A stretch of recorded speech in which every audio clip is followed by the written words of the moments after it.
गोपी घांगर हमारे संवाददाता सीधे सूरत से इस वक्त हमारे साथ जुड़ चुके हैं। उस होटल के बाहर में उनकी मौजूदगी है जहां पर ये 32 विधायक इस वक्त ठहरे हुए हैं, रुके हुए हैं। वहां से क्या बड़ी खबर गोपी मिल रही है? फोन पर उद्धव ठाकरे से बातचीत तो हो गई है, लेकिन बीजेपी की भी बड़ी कड़ी नजर है यहां पर। अंदर से क्या खबर?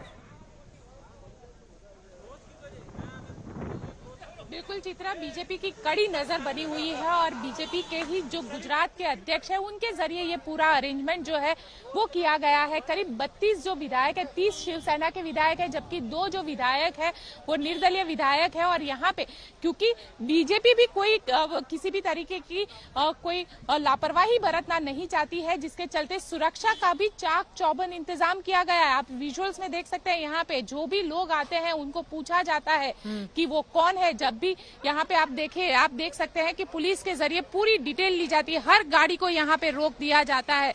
और आप देख सकते हैं यहाँ पे कोई महाराष्ट्र की पासिंग की ये गाड़ी है तो उसको रोककर उसकी पूरी जो जानकारी है वो भी ली जाती है। साथ ही सबसे महत्वपूर्ण कहेंगे कि जो मीटिंग रही है, करीब 2 घंटे की ये पूरी मीटिंग हुई। 2 घंटे की मीटिंग में किसी भी तरीके का कोई खास जो मिलिंद नरवरे और रविंद्र फाटक ये दोनों मना नहीं पाए हैं। एकनाथ शिंदे अपनी बात पर अड़े हुए हैं, वो किसी भी तरीके से बात मानने के लिए तैयार नहीं है। यहाँ तक कि मुख्यमंत्री उद्धव ठाकरे के साथ भी उनकी बातचीत हुई, लेकिन वो किसी भी तरीके की इस पूरे मामले में बातचीत उनकी जो है वो कोई ठोस नतीजे पर अब तक नहीं पहुंची है। और यहाँ तक कि जो सूत्रों के हवाले से जानकारी मिली है उसके मुताबिक शिंदे ने अब तक किसी भी तरीके का कोई ऐसा अपना मन भी नहीं बनाया है जिसमें वो ये बड़ी जानकारी गोपी आप देते हुए नजर आ रही है। लेकिन जब मैं लौटूंगी आपके पास तो दोबारा आपसे मेरा ये सवाल होगा कि बीजेपी का भी कोई क्या आसपास दिखा है, क्योंकि यकीनन महाराष्ट्र की सियासत में बीजेपी की पैनी नजर बनी हुई है। लेकिन फोन पर 20 मिनट तक उद्धव ठाकरे की बातचीत हुई है एकनाथ शिंदे से। इसके बारे में ज्यादा जानकारी के साथ साहिल जोशी मेरे सहयोगी इस वक्त हमारे साथ जुड़ चुके हैं। हमारे एक और संवाददाता मुंबई से मुस्तफा शेख भी मौजूद है। लेकिन साहिल, सीधे आपका रुख करते हुए 20 मिनट तक दोनों के बीच क्या हुई है बातचीत, क्या है उसका मजमून? देखिए, मिलिंद नार्वेकर जो शिवसेना के सेक्रेटरी और एक जमाने में उद्धव ठाकरे के पर्सनल असिस्टेंट हुआ करते थे, उनको बात करने के लिए भेजा गया था एकनाथ शिंदे के पास में। उसके साथ साथ रविंद्र फाटक जो शिवसेना के एमएलसी है और एकनाथ शिंदे के करीबी माने जाते हैं, उनको भी वहां पर भेजा गया था। उन्होंने एकनाथ शिंदे की उद्धव ठाकरे से 20 मिनट तक फोन पर बात कराई है। एकनाथ शिंदे ने उद्धव ठाकरे के सामने 3 बातें रखी है। सबसे पहली बात, उन्होंने कहा कि उन्होंने पार्टी छोड़ी नहीं है, ना ही वो पार्टी छोड़ना चाहते हैं और ना ही उद्धव ठाकरे की जगह पर मुख्यमंत्री पद की कुर्सी पर बैठना चाहते हैं। उनका यह कहना है कि पार्टी में कई विधायक ऐसे हैं जो चाहते हैं कि कांग्रेस और एनसीपी के साथ मिलकर सरकार नहीं बनाई जा सकती, उनके साथ सरकार नहीं चल सकती।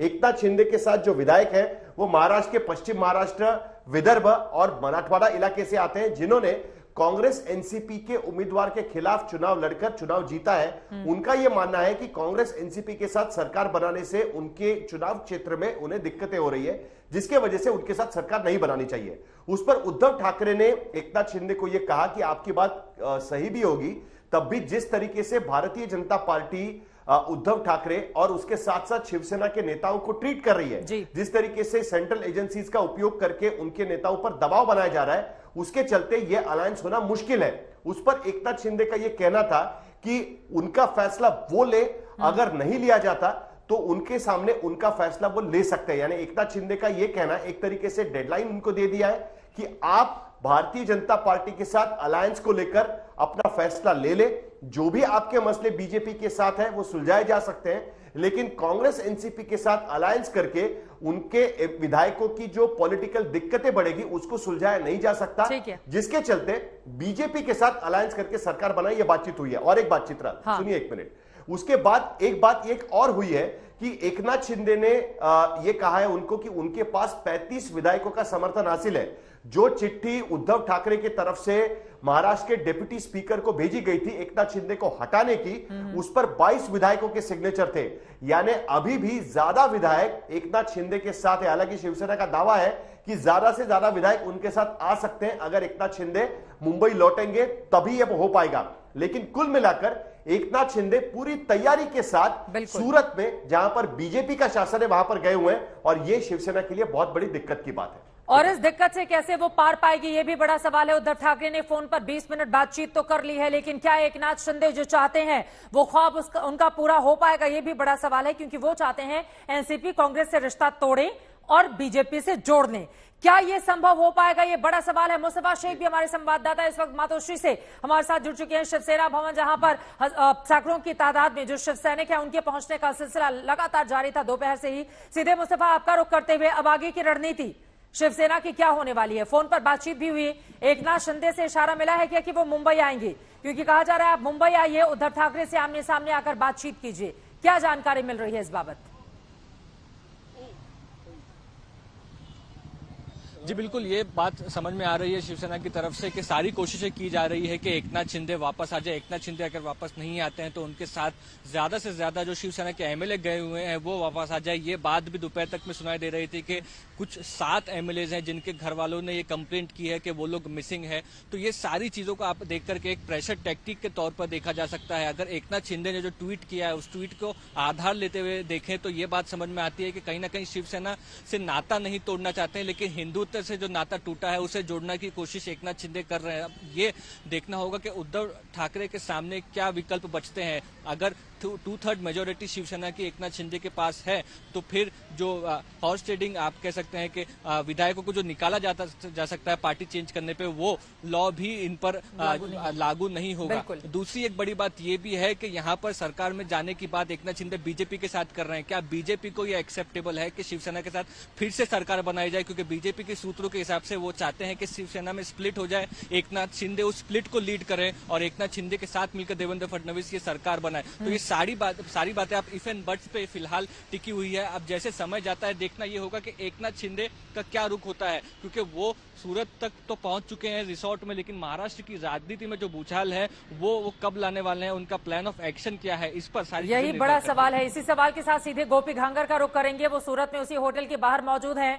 बीजेपी की तो बड़ी पैनी और कड़ी नजर इस पर बनी हुई है। हालांकि बीजेपी के नेता खुलकर कुछ बोलने को तैयार नहीं है गोपी, लेकिन अब तक की जो स्थिति बनी हुई है, एकनाथ शिंदे चाहते हैं कि बीजेपी के साथ रिश्ता पुराना वाला फिर से जुड़ जाए शिवसेना का। लेकिन क्या इसके लिए उद्धव तैयार होंगे, ये भी बड़ा सवाल है। लेकिन बीजेपी की इसमें भूमिका क्या नजर आ रही है? जो आरोप शिवसेना की ओर से लगाए जा रहे हैं कि दरअसल ऑपरेशन लोटस को अंजाम देना चाहती है भारतीय जनता पार्टी। देखिए बिल्कुल, ये आरोप जो है वो शिवसेना की ओर से लगाया गया है और शिवसेना ने इसको ऑपरेशन लोटस का नाम दिया है। लेकिन आपको बताते हैं कि यहाँ पे जब ये पूरे लोग जो है, जब सारे विधायक कल रात को सोमवार रात को यहाँ पे पहुंचे थे, तब यहाँ पे जो गुजरात बीजेपी के अध्यक्ष थे वो यहाँ पे होने की बात जो है वो हमें हमारे सूत्रों के पास से मिल रही है। दरअसल जिस तरीके से, क्योंकि आज सुबह CR पाटिल के सारे योग के कार्यक्रम में शामिल होना था, उनके करीब गांधीनगर में योग का कार्यक्रम था, लेकिन अचानक ही कल रात को चित्रा हम लोगों को एक मैसेज आता था कि CR पाटिल का जो गांधीनगर का कार्यक्रम है उसको रद्द करके उनको सूरत जाना हुआ है।